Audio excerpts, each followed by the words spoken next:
Alright guys, so now we are going to prepare the profit and loss account. So the profit and loss account. So we need the reason to why we prepare this account. So reason is simply because we want to find the net profit or the net loss. So in the profit and loss account, you will discover that this account has got income, and at the same time it has expenses. So you have income and you have expenses. So under the incomes, the things that will fall under the incomes are simply commission received,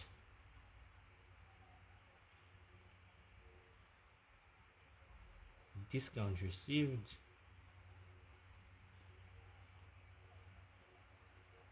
rent received,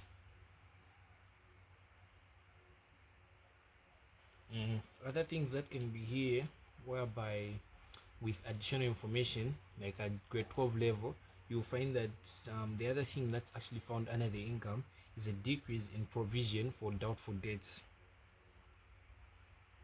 Decrease in provision for doubtful debts. Then under the expenses, on the expenses you have rent, you have salaries and wages,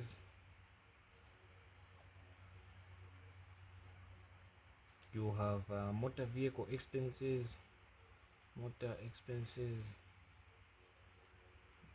you uh, have depreciation for motor vehicle,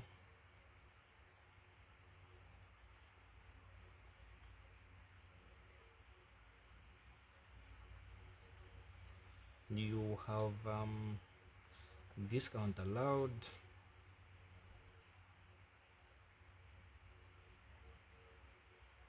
you have bad debts. All these are expenses, so they fall under here. Then even a prepaid, something that was paid in advance, falls under also the expenses, like for example rent prepaid as well as accrued. Yeah, so these are the items that will fall under the profit and loss account. So let me just draw it up, then we see how this account is actually done.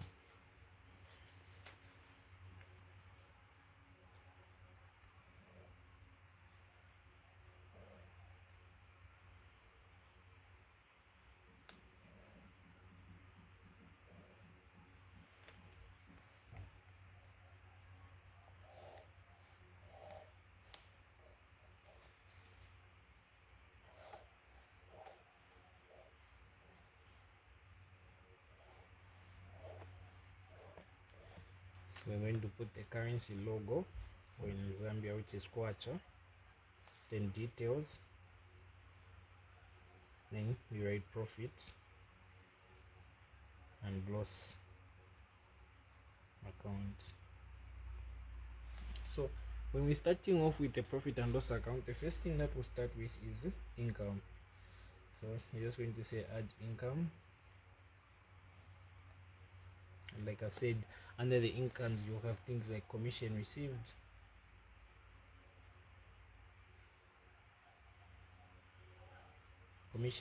which will fall in the third or in the second column. Then after commission received you have rent received, which will also fall in the second column. Then after rent received you have discount received,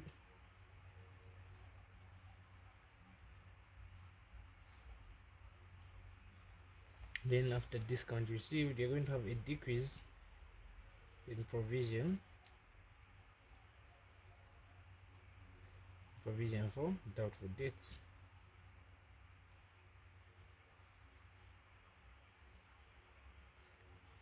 Which is also going to fall into column. Then from there the total should come just here. So this is what we'll call total income. Then from there we'll say less expenses.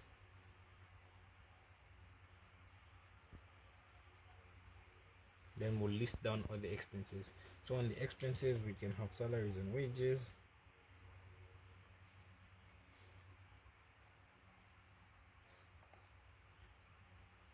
we can have discount received,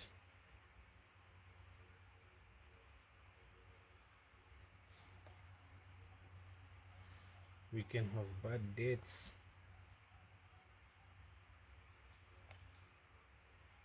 we can have depreciation,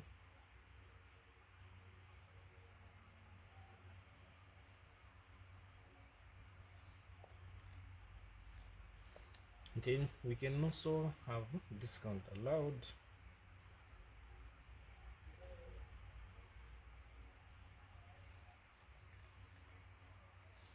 Then for the prepaid, an example that I'll give, let's put for example you have insurance.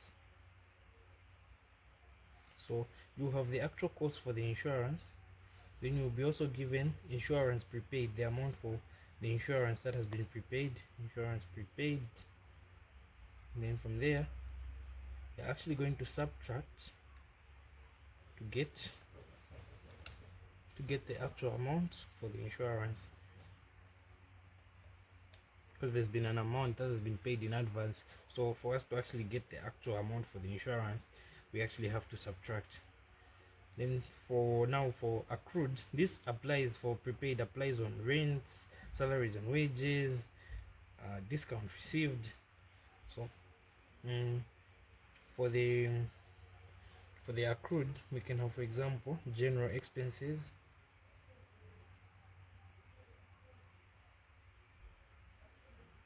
So you have the actual amount for the general expenses, then you have general expenses accrued, general expenses accrued. So for the accrued, you actually have to add the actual real amount for the general expenses, and then for the accrued you add them to get the actual amount.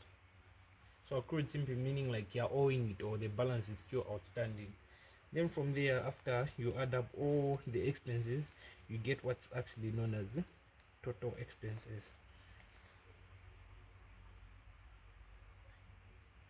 Total expenses. Then from there you subtract the total income, from the total expenses, and you get what's known as the net profit or net loss. Net profit or net loss. Just like that, that's how you prepare the profit and loss account. So I'll actually post another video where I will actually solve bit by bit the trading account, an example of how you actually solve it, and also as well the trading profit and loss account, so that we move bit by bit.